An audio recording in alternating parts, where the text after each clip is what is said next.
എല്ലാവർക്കും good morning. എല്ലാവരും exam എഴുതാൻ റെഡി അല്ലേ? പാരൻസിനെയൊക്കെ അടുത്ത് വിളിച്ചിരുത്തുക. എല്ലാവരും ബുക്കും നിങ്ങളെയും പാരന്റിനെയൊക്കെ കാണുന്ന രീതിയിൽ എല്ലാം അറേഞ്ച് ചെയ്ത് വെക്കുക. നമ്മൾ ഇന്നലെ പറഞ്ഞ അതേ ടോപ്പിക്കിൽ തന്നെയാണ് എക്സാം ഇടുന്നത്.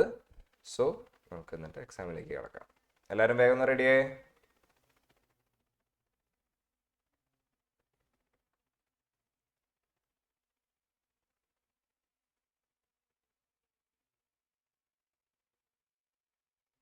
ആരും വീഡിയോ ഓഫ് ആക്കരുത്. എക്സാമിൻ്റെ ടൈമിൽ വീഡിയോ ഓഫ് ആണെന്നുണ്ടെങ്കിൽ 0 മാർക്സ് ആയിരിക്കും. ജസ്റ്റ് ഒന്ന് റിവൈൻഡ് ചെയ്ത് വേഗം നോക്കുക.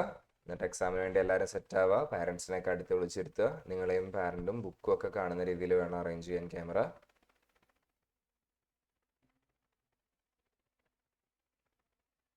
അറിയാവുന്ന ചോദ്യം ആദ്യം അറ്റൻഡ് ചെയ്ത് പോവുക. സമയം കളയരുത്. നല്ല രീതിയിൽ ഫോക്കസ് ചെയ്യുക. പഠിച്ച കാര്യങ്ങളും ഓർത്തെടുക്കാൻ പറ്റുന്ന കാര്യങ്ങളൊക്കെ നല്ല രീതിയിൽ എഴുതുക കേട്ടോ. ഓൺ വേർഡ്സിലാണെങ്കിലും നീറ്റായിട്ട് എക്സ്പ്ലെയിൻ ചെയ്യാനായിട്ട് ട്രൈ ചെയ്യുക.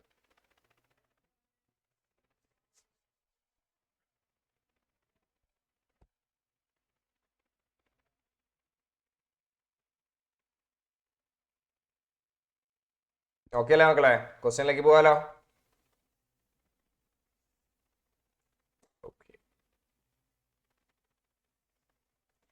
ഓക്കെ, അപ്പോൾ 4 ചോദ്യമാണ്. ഒന്നാമത്തെ question, prepare a table showing the differences between domestic and international business.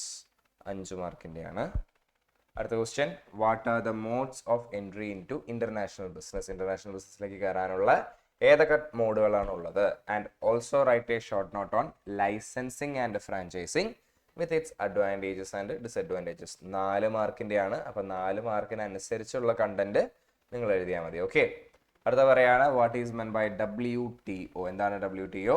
What are its functions. WTOന്റെ ഫങ്ഷൻസ് എന്തൊക്കെയാണെന്നും എഴുതണം.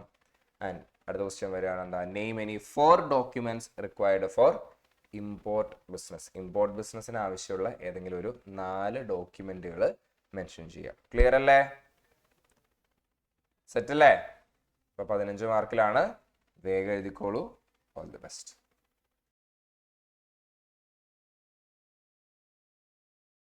ഓക്കെ മക്കളെ, അപ്പോൾ വാല്യൂഷൻ്റെ ടൈമാണ്. എല്ലാവരും വീഡിയോ കറക്റ്റായിട്ട് ഓൺ ആക്കി വെക്കുക. വാല്യൂഷൻ്റെ ടൈമിൽ വീഡിയോ ഓഫ് ആണെന്നുണ്ടെങ്കിൽ മാർക്സ് 0 ആയിരിക്കും. റെഡിങ് കൊണ്ട് തന്നെ വാല്യൂ ചെയ്യാനായിട്ട് ട്രൈ ചെയ്യുക. ഡേറ്റ് ഇട്ടിട്ടുണ്ടോ എന്നുള്ളത് കൺഫേം ചെയ്യുക. Okay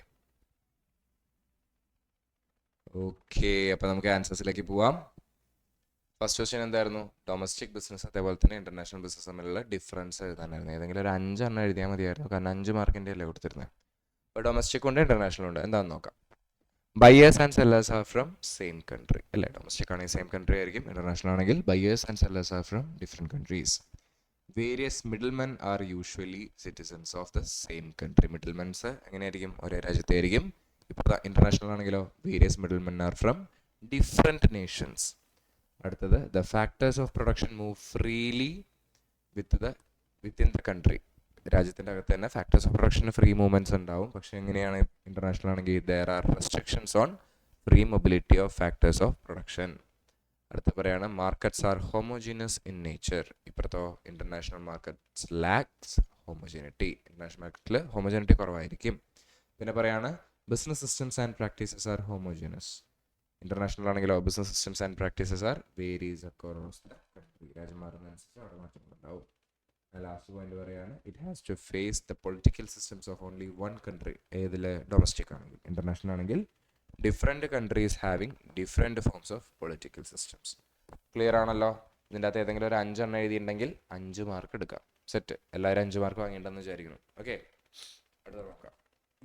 second question, modes of entry in to international business ഏതൊക്കെയാണ് എന്ന് ചോദ്യം ഉണ്ടായിരുന്നു. അതേപോലെ തന്നെ licensing and franchising, advantage and disadvantage അടക്കം എക്സ്പ്ലെയിൻ ചെയ്യാൻ പറഞ്ഞിട്ടുണ്ടായിരുന്നു. 4 മാർക്കിൻ്റെ ക്വസ്റ്റ്യൻ ആയിരുന്നു. ഓക്കെ, അപ്പോൾ ഏതൊക്കെയാണ് മോഡ്സ്? ഒരു 5 മോഡ്സ് വരുന്നുണ്ട്. ഈ 5 മോഡ്സ് നിങ്ങൾ ലിസ്റ്റ് ഔട്ട് ചെയ്തിട്ടുണ്ടെങ്കിൽ 1 മാർക്ക് എടുത്തു. ഓക്കെ, എക്സ്പോർട്ടിങ് ആൻഡ് ഇമ്പോർട്ടിംഗ് ഉണ്ട്, കോൺട്രാക്ട് മാനുഫാക്ചറിങ് ഉണ്ട്, ലൈസൻസിങ് ആൻഡ് ഫ്രാഞ്ചൈസിങ് ഉണ്ട്, ജോയിൻറ്റ് വെഞ്ചർ ഉണ്ട്, ഓൺലി ഓൺഡ് സബ്സിഡിയറീസ് ഉണ്ട്. ഓക്കെ, 5 എണ്ണം ഉണ്ട്. 5 എണ്ണം നിങ്ങൾ ലിസ്റ്റ് ചെയ്തിട്ടുണ്ടെങ്കിൽ 1 മാർക്ക്. കാരണം അതിൻ്റെ അകത്ത് ലൈസൻസിങ് ആൻഡ് ഫ്രാഞ്ചൈസിങ് നമ്മൾ എടുത്ത് പറയുന്നുണ്ടല്ലോ. ബാക്കി 4 പോയിന്റാണ് വരുന്നത്. അപ്പോൾ 1 പോയിന്റിന് 1/4 മാർക്ക് വീതം, അങ്ങനെ 1 മാർക്ക്. ഇനി ലൈസൻസിങ് ആൻഡ് ഫ്രാഞ്ചൈസിങ് എന്താണെന്ന് എക്സ്പ്ലെയിൻ ചെയ്തിട്ടുണ്ടാവണം. എന്താണ് ലൈസൻസിങ്? Licensing the contractual agreement in which one firm grants access to its trade mark, patents or technology to another firm in a foreign country for a fee called royalty.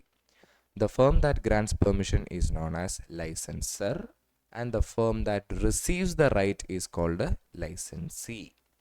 അതേപോലെ franchising is similar to licensing, but it is used in the connection with the provisions of services. The parent company is called a franchisor and the other party to the agreement is called a franchisee. എന്താണ് licensing എന്നും എന്താണ് franchising എന്നുള്ളത് explain ചെയ്തിട്ടുണ്ടെങ്കിൽ 2 mark എടുക്കാം. Licensing എന്താണെന്ന് എഴുതിയിട്ടുണ്ടെങ്കിൽ 1 mark, franchising എന്താണെന്ന് എഴുതിയിട്ടുണ്ടെങ്കിൽ 1 mark, 2 mark. Clear ആണല്ലോ? Okay. അതേപോലെ തന്നെ അഡ്വാൻറ്റേജസും ലിമിറ്റേഷൻസും കൂടെ എക്സ്പ്ലെയിൻ ചെയ്യാൻ ഞാൻ പറഞ്ഞിരുന്നു അല്ലേ? മാർക്ക് അനുസരിച്ചിട്ട് നിങ്ങൾ എപ്പോഴും ആൻസർ ചെയ്യാനായിട്ട് ശ്രമിക്കുക. ഒരു 5 മാർക്കിൻ്റെ, ഒരു 3 മാർക്കിൻ്റെ ഒക്കെ ആണെന്നുണ്ടെങ്കിൽ നിങ്ങൾക്ക് അറിയാവുന്ന പോയിന്റ്സ് സമയത്തിനുള്ളിൽ ഇൻക്ലൂഡ് ചെയ്യാനായിട്ട് ട്രൈ ചെയ്ത് കഴിഞ്ഞാൽ നിങ്ങൾക്ക് ആൻസേഴ്സിന് നല്ല മാർക്ക് കിട്ടും. അപ്പം ഇതിൻ്റെ അകത്ത് ഇനി 1 മാർക്കും കൂടെ ഞങ്ങൾക്ക് തരാനുള്ളൂ അല്ലേ? അപ്പോൾ അഡ്വാൻറ്റേജസിൽ നിന്നും ലിമിറ്റേഷൻസിൽ നിന്നും ഒരു 2 പോയിന്റെങ്കിലും എഴുതിയിട്ടുണ്ടെങ്കിൽ 1 മാർക്ക് എടുക്കാം. 1 പോയിന്റ് എഴുതിയാലും പോട്ടെ, എടുത്തോ, ഇത്തവണത്തേക്ക് ഞാൻ ക്ഷമിച്ചേക്കാം. അഡ്വാൻറ്റേജസിൽ നിന്ന് 1 പോയിന്റ്, ലിമിറ്റേഷൻസിൽ നിന്ന് 1 പോയിന്റെങ്കിലും നിങ്ങൾ എഴുതിയിട്ടുണ്ടാവണം. അങ്ങനെയാണെന്നുണ്ടെങ്കിൽ അരയും 1 മാർക്ക് എടുക്കാം. അഡ്വാൻറ്റേജ് ഏതൊക്കെയാണ് പറഞ്ഞത്? It is less expensive mode of entering in to international business. International business കയറുന്നതിൻ്റെ ഏറ്റവും ലെസ് എക്സ്പെൻസീവ് ആയിരിക്കും. There is no investment risk. The licensee franchisee is a local person, so there are lower risk of government interventions. Governments കൈകടത്തിൽ കുറവായിരിക്കും. Since licensee franchisee is a local person, he has greater market knowledge and customer contacts. ഇതാണ് അഡ്വാൻറ്റേജിൽ വരുന്നത്. പിന്നെ ഏതെങ്കിലും 1 or 2 എഴുതിയിട്ടുണ്ടാവുക. ലിമിറ്റേഷൻസിലാകെ 3 പോയിന്റേ വരുന്നുള്ളൂ. ഏതൊക്കെയാണ്? The licensee can start marketing and identical product. Trade secret may lose in the foreign market. Conflicts often develop between licensor and licensee. നമ്മൾ trade മാർക്കും കാര്യങ്ങളൊക്കെ കൊടുത്തതിന് ഒറ്റയ്ക്ക് അവൻ്റെ കമ്പനിയായിട്ട് പുതിയ സാധനം തുടങ്ങാൻ പറ്റും. നമ്മുടെ ട്രേഡ് സീക്രട്സ് ഒക്കെ നഷ്ടമായി പോവാം. അതേപോലെ തന്നെ അടിയും ബഹളം ഉണ്ടാകാനുള്ള സാധ്യതയുണ്ട്.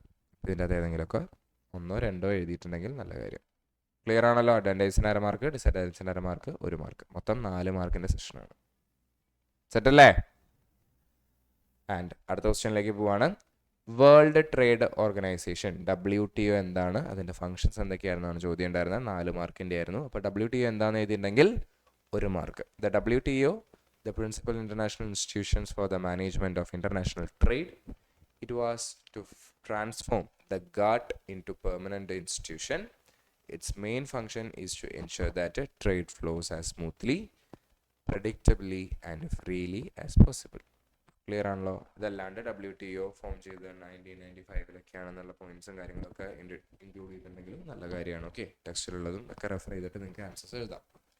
അടുത്തത് ഫങ്ഷൻസ് ഓഫ് WTO ആണ്. 3 ഫങ്ഷൻസ് ആണ് വരുന്നത്. To remove barriers of international trade, to act as the dispute settlement body, അതേപോലെ തന്നെ laying down commonly accepted code of conduct for international trade. 3 എഴുതിയിട്ടുണ്ടെങ്കിൽ 3 മാർക്ക്, മൊത്തം 4 മാർക്ക് സെഷൻ. ക്ലിയർ ആണല്ലോ? WTO എന്താണെന്ന് എഴുതുക. 3 ഫങ്ഷൻസ് എഴുതിയിട്ടുണ്ടെങ്കിൽ 4 mark. Last question.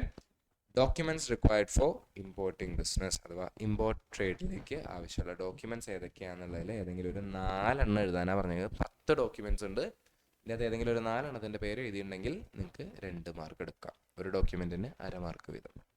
Trade enquiry, proforma invoice, import order or intent, letter of credit, shipment advice, bill of landing, airway bill, bill of entry, bill of exchange, import general manifest. ഇത്രയും items ഉണ്ട്. ഇതിൻ്റെ അകത്ത് ഏതെങ്കിലും ഒരു 4 എഴുതാം. നിങ്ങൾക്ക് അത് explain ചെയ്തിട്ടുണ്ടെങ്കിൽ നല്ല കാര്യം കേട്ടോ. ക്ലിയർ അല്ലേ? 2 മാർക്കിൻ്റെ ആണ്. അപ്പം മൊത്തം 15 മാർക്കിൻ്റെ സെഷനാണ്. നിങ്ങൾക്ക് ഇത്രയും വേഗം കാൽക്കുലേറ്റ് ചെയ്യുക. 15ൽ എത്ര മാർക്ക് കിട്ടിയെന്നുള്ളത് എഴുതുക. പാരൻറ്റിനെ കൊണ്ട് സൈൻ ചെയ്യിപ്പിക്കുക, അപ്ലോഡ് ചെയ്യിക്കുക. 1 minute.